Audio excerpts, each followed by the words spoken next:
जगह बिठा करके तुम्हें शिक्षा प्रदान करे तभी वह संत है। अरे संत के साथ आगे पीछे चलो, उनके साथ उठो बैठो। अरे पढ़ने से जो बातें समझ में नहीं आती हैं वो सत्संग से बातें हमारे समझ में। आज संत क्या कहते हैं कि ये स्वार्थ का संसार है, और हमारे साथ रहकर भी इस स्वार्थी संसार को नहीं पहचाना तो फिर वो सत्संग नहीं हुआ करता है। कितने लोग अपने होते हैं, कितने पराये हो जाते हैं, कितने जुड़ते हैं, कितने टूटते हैं।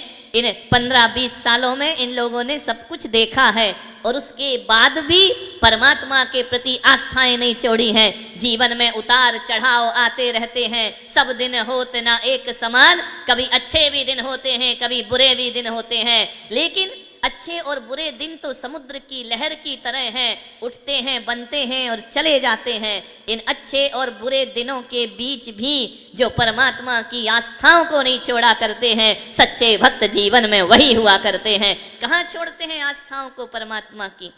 ये तुम मेरे पास नहीं आए हो, तुम भगवान के प्रति जो लगन लगी है वह लगन ही तो संतों के चरणों में पहुंचाया करती है, वही तो वहां जाकर के बिठाती है। धर्म की जो प्यास है, जो आस्थाओं के दिए जलाए हैं, ध्यान रखना, केवल घी का दीपक जलाने वाला दिया ही चुनौती स्वीकार नहीं करता, आस्था के दिए वाले भी चुनौतियां स्वीकार किया करते हैं। एक बात याद रखना, अरे बुझते होंगे वो दिए जो घी से जला करते हैं, और हम नहीं बुझते, हम आस्थाओं से जला करते हैं। जो हृदय में आस्थाओं को लेकर के जलता है, दुनिया के तमाम विरोध आकर्षण आ जाए, उसका दिया कभी लो कभी मध्यम नहीं पड़ा करती है। ध्यान रखना, यही तो जीवन की सफलता है। और क्या साथ जाने वाला है? जो अर्जित कर रहे हो पुण्य, जो भाव दशा हमारे अंदर है, जो हम अपने जिनेंद्र के गुणानुराग धर्मानुराग में डूबे हुए हैं, ऐसा ही कुछ पिछले जन्म में कर लिया होगा तो आज यहाँ बैठकर हम भगवान की पूजन कर रहे हैं। इस जन्म में कुछ करेंगे, ध्यान रखना, कभी कभी अनजान में भी सत्कर्म कर लो तो भी जीवन का कल्याण हो जाया करता है। जानबूझकर करो उसका तो फल अलग ही होता है। एक जानवर रास्ते में मुनि महाराज को देख लेता है, देखते ही यदि उसकी आंखें आर्द्र हो जाती हैं, यदि वह टकटकी लगाकर देखते रहता है, उसे कुछ नहीं मालूम कि ये मुनि महाराज है कि पिछी कमंडल क्या और 28 मूल गुण क्या। वह एक जानवर बंधा बंधा, हम लोग विहार करते हैं, टकटकी लगा के देखता है, हम आगे बढ़ते हैं, वह सिर घुमा करके देखता है, उसे कुछ नहीं पता कि ये क्या हो रहा है। बस उसकी निगाहें आकर जब किसी मुनि पर थम जाती हैं, वहीं से उसे मनुष्य भव का बंध हो जाया करता है, वहीं से वह पुण्य अर्जित कर लेता है, वहीं से अपनी पर्याय परिवर्तन की व्यवस्था कर लेता है, वहीं से जिन शासन को प्राप्त कर लेता है। आप सोचते हैं कि नागिन ने बहुत बड़ा कोई तत्व चिंतन किया था क्या? नहीं, पारसनाथ जैसे तीर्थंकर पर दृष्टि पड़ती है और एक त्रियंच आगे जाकर के देवत्व को उपलब्ध हो जाया करता है। केवल देखने से, केवल दर्शन करने से जीवन में परिवर्तन आ जाया करता है। मान्यवर, भक्ति कर रहे हैं हम भगवान की, मन से करो तो भी फल मिलेगा, बिना मन के करो तो भी फल मिलेगा। भक्ति अपना कर्म नहीं छोड़ती है, पुण्य अपना फल देना नहीं छोड़ता है। एक व्यक्ति ने पूछा, यदि बिना मन के करेंगे तो भी फल मिलेगा, क्यों नहीं मिलेगा? एक बात बताओ, दवाई मन से खाते हो कि बिना मन के खाते हो? कड़वी दवाइयाँ कैसे खाते हो? मन से खाते हो, बहुत खुश होकर के खाते हो, इंजेक्शन बहुत खुश होकर लगवाते हो, ऑपरेशन कराते समय बैंड बाजे से डांस करते हो कि मेरा ऑपरेशन हो रहा है, सबको सूचना देते हो कि आओ मेरा पुण्य जगह है, ऑपरेशन हो रहा है। नहीं, जाते जाते भी यही सोचते हो भगवान बचा ले, ऑपरेशन थिएटर में नहीं जाना पड़े, ऑपरेशन नहीं हो, इंजेक्शन नहीं लगना चाहिए। तो ऑपरेशन मन से कराया है या बिना मन के कराया है? बिना मन के भी कराओ तो आप बताइए स्वस्थ होते हैं या नहीं होते हैं? स्वस्थ हो जाया करते हैं, निरोग हो जाया करते हैं। बिना मन के भी दवाई खाओ तो बीमारियां दूर हो जाती हैं, और बिना मन के भी जिनेंद्र की अर्चना करो तो पाप हमसे दूर हो जाया करते। मन से करो।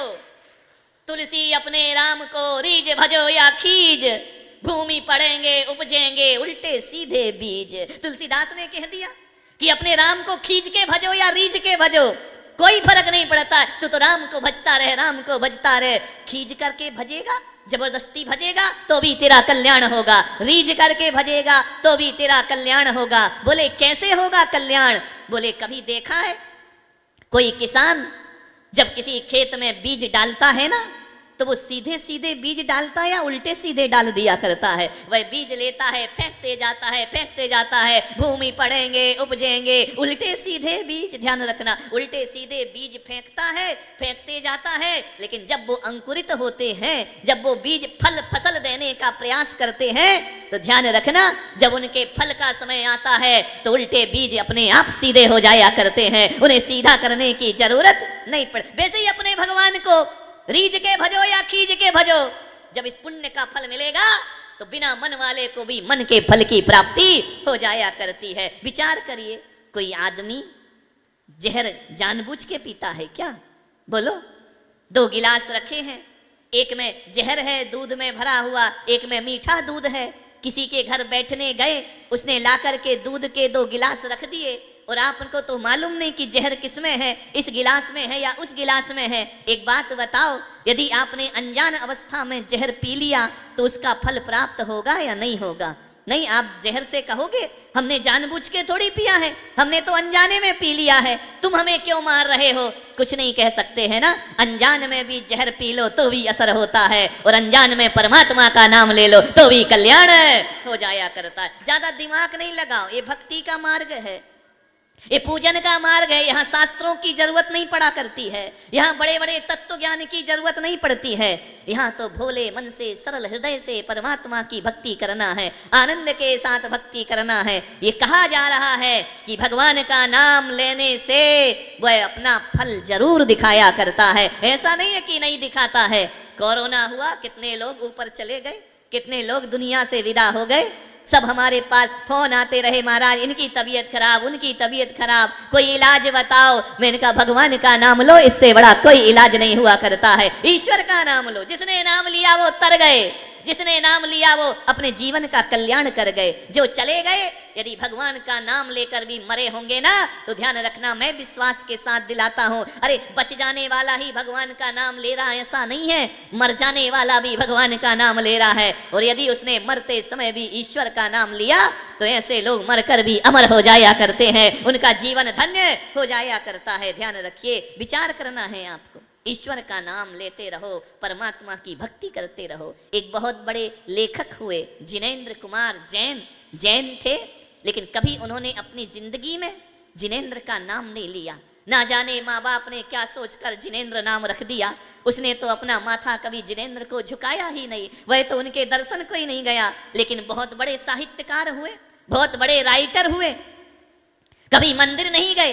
पूजा पाठ को बोलो तो मेरा आस्था नहीं है, मैं इन चीजों पे विश्वास नहीं करता हूं, मैं परमात्मा की भक्ति पे कोई विश्वास नहीं करता हूं।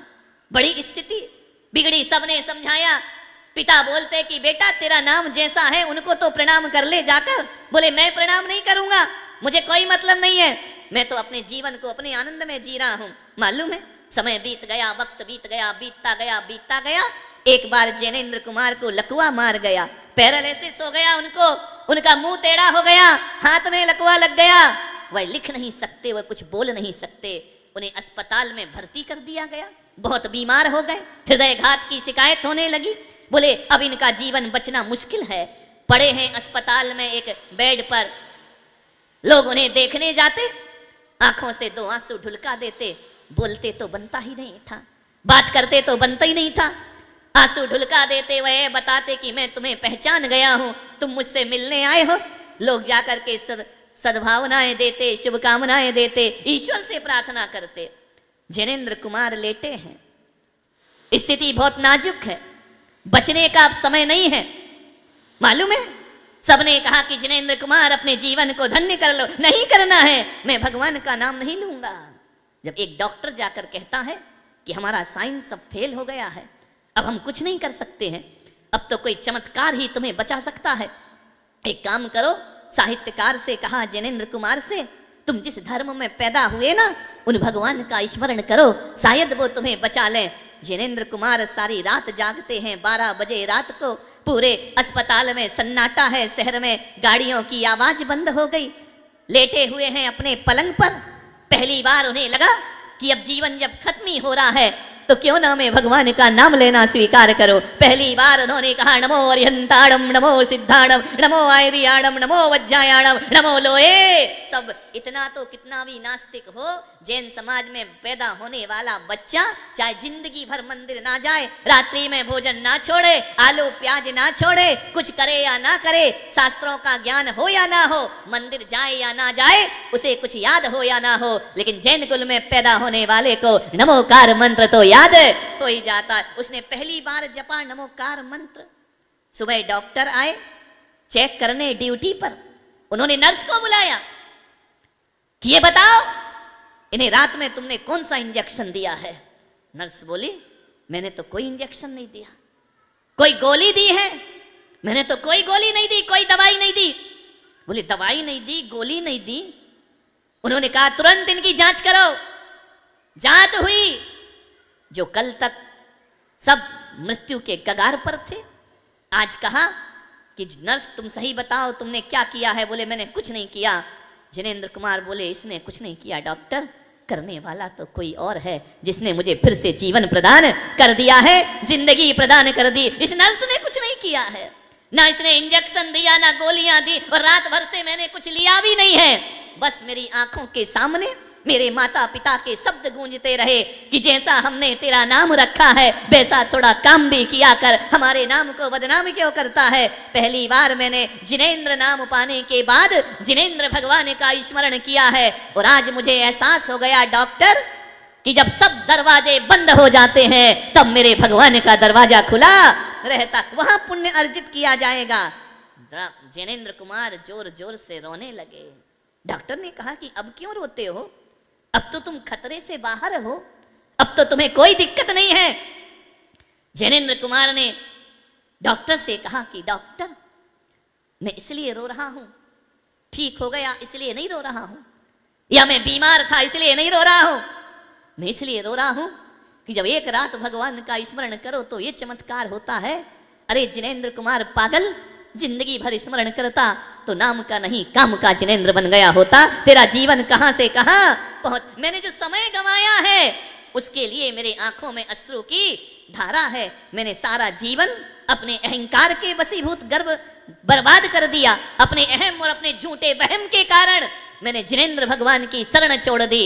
लेकिन मैं कहता हूं कि अब शेष सांसें जो बची हैं वह मेरे भगवान के लिए समर्पित होंगी। मैंने परिवार के लिए बहुत कर दिया, बच्चों के लिए बहुत कर दिया, दौलत भी बहुत कमा ली, सबका सब कुछ कर दिया। अब जो शेष जीवन बचा है, जिसके लिए मेरा जन्म हुआ है, वह मुझे करना चाहिए, वही मेरी सार्थकता है। मान्यवर, कब किसके जीवन में क्या मोड़ आ जाए कह नहीं सकते हैं। चलते हैं कुछ और बनने, बन कुछ और जाते हैं। नेमिनाथ चले दूल्हा बनकर विवाह करने, राजुल से तो विवाह हुआ नहीं, पिछी कमंडल लेकर मुक्ति रमा से ब्याह करने निकल। जीवन के किस मोड़ पर कब क्या हो जाए कोई कुछ कह नहीं सकता। हर कोई यहाँ पर क्रूर नियति के हाथों का है खिलौना। जीवन के कब किस मोड़ पे क्या है होना ये कोई नहीं जानता है। ध्यान रखिए, कब जिंदगी बदल जाए, कब जीवन में क्या आ जाए सोचना है। धर्म की शरण तो लेना ही पड़ती है आदमी को। ध्यान रखिए, जब धर्म कुछ नहीं देता है, धर्म केवल एक सहारा देता है, एक संबल दिया करता है। आप बताइए, चलो आपकी श्रद्धा है या नहीं है भगवान पर मुझे नहीं मालूम, लेकिन जब भी कोई संकट आता है, कोई कष्ट आता है तो मुंह से क्या निकलता है? भगवान का नाम ही निकलता है ना। नमो का ये बच्चे एग्जाम देने बैठते हैं, आंसर सीट आती है लिखने के लिए, पहले मुंह से क्या निकलता है? नमो अरिहंताणम नमो सिद्धाणम। जब आदमी पर अपार संकट आते हैं मुंह से नमोकार निकला करता है। जब कोई आदमी मेहनत करते करते थक जाता है तो उसके मुंह से निकलता है हे भगवान थक गए आज तो हम। ध्यान रखिए, जब आदमी बहुत ज्यादा खुश हो जाता है, सारी मुरादें पूरी होती है तो कहता है थैंक्स गॉड आज तेरी वजह से मैं सफल हो गया। कहां कहां भगवान का नाम नहीं लेते। विवाह होता है तो मंदिर में जाकर भगवान का नाम, पुत्र पुत्री होती हैं कान में नमोकार मंत्र फूंक दिया जाता है। विचार करिए, दुकान खोलो तो नमोकार मंत्र है, मकान बनाओ तो नमोकार मंत्र है। ऐसी कौन सी स्थिति है? सुख में, दुख में, लाभ में, हानि में, विचार करिए, जीत में, पराजय में, मान में, सम्मान में, कोई दुनिया की चीजें याद नहीं आती हैं। तिजोरी में रखा हुआ धन याद नहीं आता, भगवान का नाम